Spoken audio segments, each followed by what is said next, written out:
Good morning. എല്ലാവർക്കും happy international yoga day. നമുക്കറിയാം, ഇന്ന് ഭാരതത്തിൻ്റെ വളരെ ട്രഡീഷണൽ ആയിട്ടുള്ള ഒരു സിസ്റ്റം അത് വേൾഡ് മുഴുവനും അംഗീകരിച്ചു കഴിഞ്ഞിരിക്കുന്നു, ഒരു ആരോഗ്യ പദ്ധതിയായിട്ട് തന്നെ. ഇന്ന് ലോകം മുഴുവനും ധാരാളം യോഗ പ്രാക്ടീസ് സെഷനുകളുണ്ട്, ധാരാളം പേര് യോഗ പ്രാക്ടീസ് ചെയ്യുന്നുണ്ട്, കോഴ്സുകൾ ചെയ്യുന്നുണ്ട്, ഒരുപാട് യോഗ ആചാര്യന്മാരുണ്ട്. പിന്നെ ഇന്ന് യോഗ ഡേ ആയതുകൊണ്ട് തന്നെ ഇഷ്ടംപോലെ യോഗ പ്രാക്ടീസ് സെഷൻ ഫോട്ടോസ് വീഡിയോസൊക്കെ എല്ലാവരും ഷെയർ ചെയ്തിട്ടുണ്ടാവും. അപ്പോൾ ഞാൻ ഇന്നിവിടെ എൻ്റെ പേഴ്സണൽ എക്സ്പീരിയൻസ്, ഞാൻ യോഗ എൻ്റെ ലൈഫിൽ ഉൾക്കൊള്ളിച്ചതിന് ശേഷം എനിക്കുണ്ടായ പേഴ്സണൽ എക്സ്പീരിയൻസ് ഒന്ന് ഷെയർ ചെയ്യാം. യോഗ പഠിച്ചു തുടങ്ങിയ സമയത്ത് എനിക്ക് നേരെ വന്ന കുറേ ചോദ്യങ്ങൾ, കുറേ സംശയങ്ങൾ. അതിൽ ആദ്യത്തെ ചോദ്യം, ഇനി എവിടേക്ക് വണ്ണം കുറയ്ക്കാനായി യോഗ പഠിക്കാൻ പോകുന്നത്? യോഗ ഒരിക്കലും വണ്ണം കുറയ്ക്കാൻ മാത്രമുള്ള ഒരു ഉപാധിയല്ല, വണ്ണം കൂട്ടാനും പറ്റും. അപ്പോൾ അതെന്താ അങ്ങനെ പറഞ്ഞതെന്ന് വെച്ചാൽ, ഞാൻ ആദ്യമായിട്ട് കോഴ്സ് ചെയ്യുന്നത് വിവേകാനന്ദ കേന്ദ്രത്തിൽ നിന്നാണ്. വളരെ സിസ്റ്റമാറ്റിക് ആയിട്ടുള്ള, വളരെ ട്രഡീഷണൽ ആയിട്ടുള്ള യോഗ പാഠ്യപദ്ധതിയായിരുന്നു അവിടെ. ആദ്യത്തെ ക്ലാസ്സിൽ ഞങ്ങളുടെ ഗുരുവായിട്ടുള്ള ലക്ഷ്മി അമ്മ പറഞ്ഞു തന്നതുണ്ട്. അതായത് യോഗ നിങ്ങളുടെ ജീവിതത്തിലേക്ക് വന്നാൽ ബാക്കിയെല്ലാം, നിങ്ങൾക്ക് ആവശ്യമുള്ളത് എന്താണോ അതെല്ലാം തനിയെ വന്നുകൊള്ളും. അത് ഞാൻ പേഴ്സണലി എക്സ്പീരിയൻസ് ചെയ്ത കാര്യമാണ്. 2, യോഗ നിങ്ങൾക്ക് എന്താണോ ആവശ്യമുള്ളത് അതിനെ നിങ്ങൾക്ക് തരും, നിങ്ങളിൽ എന്താണോ ആവശ്യമില്ലാത്തത് അതിനെ കളയും. അതും പേഴ്സണലി എക്സ്പീരിയൻസ് ചെയ്തതാണ്, ധൈര്യമായിട്ട് ഞാൻ പറയാം. അടുത്ത ചോദ്യം, യോഗ പഠിച്ചിട്ട് സ്പിരിച്വാലിറ്റിയിലേക്ക് പോകാനാണോ, സന്യസിക്കാനുള്ള വല്ല പരിപാടിയുണ്ടോ? ഉത്തരം, നെവർ. യോഗ ഒരിക്കലും നേരിട്ട് നമ്മളെ സന്യാസത്തിലേക്കോ ആത്മീയതയിലേക്കോ ഒന്നും കൊണ്ടുപോകില്ല. അത് നമ്മൾ വളരെ ശ്രദ്ധയോടെ, അല്ലെങ്കിൽ നമ്മളതിലേക്ക് എത്തിപ്പെടേണ്ട ഒരവസ്ഥയാണ് ഈ പറയുന്ന സന്യാസം എന്നൊക്കെ പറയുന്നത്. അത്ര എളുപ്പമൊന്നുമല്ല അത്. പിന്നെ ആത്മീയത, അത് നമ്മൾക്ക് വളരെ കുഞ്ഞിലേ വേണ്ട ഒരു കാര്യം കൂടിയാണ്.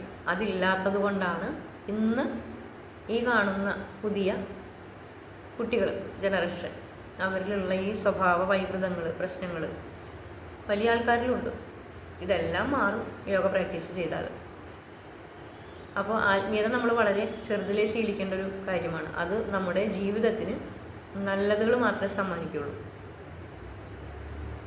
അടുത്ത ചോദ്യം, നിങ്ങൾ യോഗക്കാരൊന്നും മാംസാഹാരം കഴിക്കില്ലേ? അതോ യോഗ പഠിക്കുന്നത് കൊണ്ട് ഇത് കഴിക്കാൻ പാടില്ലേ? ഇനി അതല്ല, നിങ്ങൾ യോഗ പഠിച്ചത് കൊണ്ട് ഇത് നിർത്തിയതാണോ? ചോദ്യശരങ്ങൾ ഇങ്ങനെ ഒരുപാടുണ്ട്. അവിടെയും എനിക്ക് ഉത്തരം ഒരിക്കലല്ല. ഞാൻ ആദ്യമേ മാംസാഹാരം അങ്ങനെ കഴിക്കുന്ന ഒരാളൊന്നുമല്ല. വളരെ അപൂർവ സാഹചര്യങ്ങളിൽ നമ്മൾ പറയില്ല, അതിജീവനത്തിന് വേണ്ടി കഴിക്കാം. ഒരിക്കലും മാംസാഹാരം കഴിക്കുന്നത് ഒരു മോശം ആണെന്നൊന്നും പറയാൻ, ചിത്രീകരിക്കാൻ പറ്റില്ല. കാരണം നമ്മളുടെ ജീവൻ നിലനിർത്താൻ ചില സാഹചര്യങ്ങളിൽ നമ്മൾ എത്തിപ്പെടുന്ന സ്ഥലത്ത് മറ്റൊന്നും അവൈലബിൾ അല്ല. എന്തവിടെ കിട്ടുന്നോ നമ്മളത് കഴിക്കും, അത്രയേ ഉള്ളൂ. പക്ഷെ നേരത്തെ പറഞ്ഞ പോലെ അതിജീവനത്തിന് വേണ്ടി കഴിക്കുക.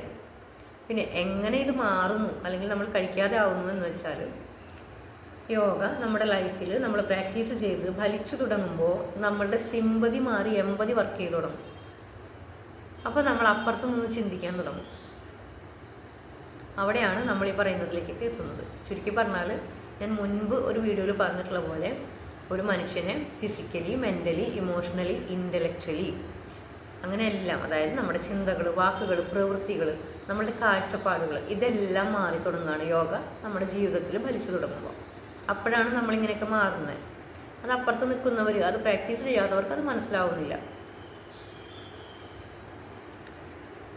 അപ്പോൾ ഒരു വിഷയം നമ്മൾക്ക് അറിയാം. ഇപ്പം എനിക്ക് നിങ്ങളോട് സ്നേഹമുണ്ടെന്നുണ്ടെങ്കിൽ എനിക്കത് നിങ്ങൾക്ക് എടുത്ത് കാണിച്ചു തരാൻ പറ്റില്ല. അതൊരു ഫീലിംഗ് ആണ്, അത് എക്സ്പീരിയൻസ് ചെയ്യാൻ വേണം. അത് തന്നെയാണ് ഇവിടെ യോഗയും. ഇതാണ് യോഗ ചെയ്താൽ ഇതാണ് ഇതെന്ന് പറഞ്ഞാൽ എനിക്ക് കൊണ്ട് കാണിച്ചു തരാൻ പറ്റില്ല. നിങ്ങളത് പ്രാക്ടീസ് ചെയ്ത് എക്സ്പീരിയൻസ് ചെയ്യണം. എക്സ്പീരിയൻസ് ചെയ്താൽ വലിയ മാറ്റങ്ങൾ ഉണ്ടാകും ജീവിതത്തിൽ. അപ്പോൾ മറ്റൊന്ന്, എല്ലാവരും പറയുന്ന ഒരു കാര്യം, പലപ്പോഴും മുടങ്ങാതെ പ്രാക്ടീസ് ചെയ്യാൻ പറ്റുന്നില്ല. ഒരു സെഷൻ കോഴ്സ് കഴിഞ്ഞാൽ പിന്നെ അവർക്കത് വീട്ടിൽ കണ്ടിന്യൂ ചെയ്യാൻ പറ്റുന്നില്ല, ഒറ്റയ്ക്ക് ചെയ്യില്ല ആരും. അതിനൊരു ഉപാധിയും കൂടി ഞാൻ പറഞ്ഞുതരാം. ഒരു 11 ദിവസത്തെ ചലഞ്ച് എടുക്കാം, മുടങ്ങാതെ പ്രാക്ടീസ് ചെയ്യുക. 11 ദിവസമൊക്കെ പെട്ടെന്ന് കടന്നു പോകും. അപ്പോൾ നിങ്ങൾക്കൊരു എനർജിയൊക്കെ വരും. അപ്പോൾ നിങ്ങളത് 21 ദിവസത്തേക്ക് മാറ്റുക. അത് കഴിഞ്ഞത് 41 ദിവസമാക്കുക. ഒരു 90 ദിവസം കഴിയുമ്പോഴേക്കും അത് നിങ്ങളുടെ റൂട്ടീനായി മാറിയിട്ടുണ്ടാവും. അപ്പോൾ അവിടെയും നമുക്ക് നമ്മുടെ ലൈഫിൽ യോഗ കൃത്യമായിട്ട് റിസൾട്ട് തന്നോളാം. അപ്പോൾ എല്ലാവർക്കും ഒരിക്കൽ കൂടി happy international yoga day. Stay healthy, stay happy. Thank you.